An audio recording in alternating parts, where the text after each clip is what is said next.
اپاجان من به شما یک سوال دارم. مرحمت گوش میکنم. بگو چی میخوای پرسیدن؟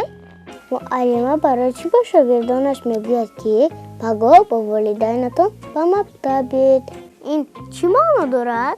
خیلی چی معنا دارد. اگر این خیلی گوید حتما باید با والدینتان به مکتب روید. شاید معلم با آنها سخنی داشته باشد. چه سخن؟ مثلا اگر شاگردان گناه کرده باشند و بهای منفی گرفته باشند و یا برعکس یگان سپارش و درخواست ها باشد، معلم حتما والدین بهایش را جمع کرده مجلس میگذراند. در مجلس او چی میگوید؟ نمیدونم، شاید که یگان فرماندهی میکرده باشد. دوباره در چنین مجلس ها اشتراک کرده ای؟ نه دادرکم، این با مخورسون دخل ندارد.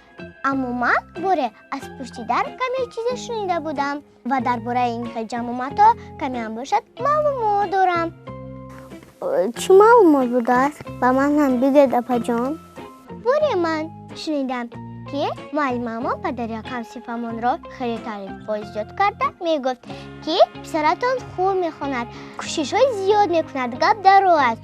اما باز پدر یکم صنف دیگرم را میگفت که پسرتان خوب نمیخواند، در درسات به اهمیتی میکند، گپ نگیر است، او را نظارت کنید. خیلی باز یک چند مسئله های دیگر آنجا بود.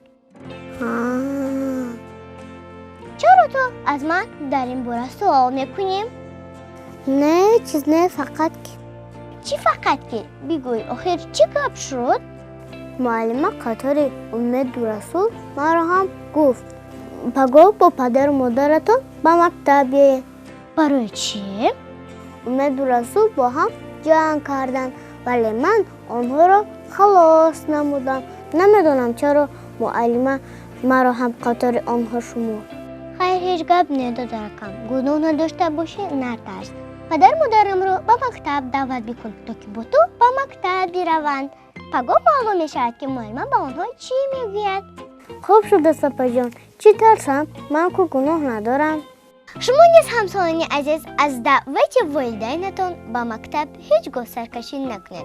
آموزگاران همیشه در آرزوی آینده درخشان ما می باشند.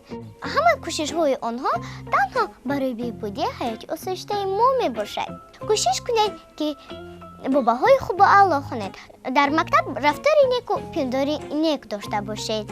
اگر چنین کنید پدر مادرتان از معلم درباره شما سخنانی منفی نمیشنوند، برعکس مثبت رو میگیرند و از رفتار و عمل شما شاد خواهند شد.